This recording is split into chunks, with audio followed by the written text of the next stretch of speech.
Wapui baru ne ole mulinai, Yesu emikri Galileia yao. Yesu kipone abie tibaha.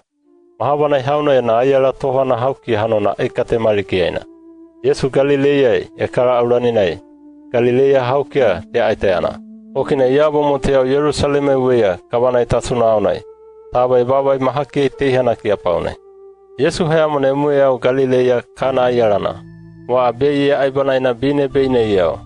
Oya kapra nau maunai, obia alana hauna ena meali maha na hauna papane inawa. Hauweya Yesu Yudea mai Galileia pone ona laninai. Ie yao Yesu helena enoina keo na hauna keba maurina, okine yaba ke ali. Yesu hena vene tibaha. Wai hoa mai bata utahuri wake aikatoiha hanona aikato aikakauma apua. Obia haune abia tibaha. Aua paua ne, amali hame ona hau hanona abake ali. Yesu ye hina vene tibaha. Mwao, na haumu hanona abake mauri. Obia hauna Yesu ena abie bato hane kaa. Ya teala weyana nia waunai. Ena taala ihauke mai, teala te baitabu hai.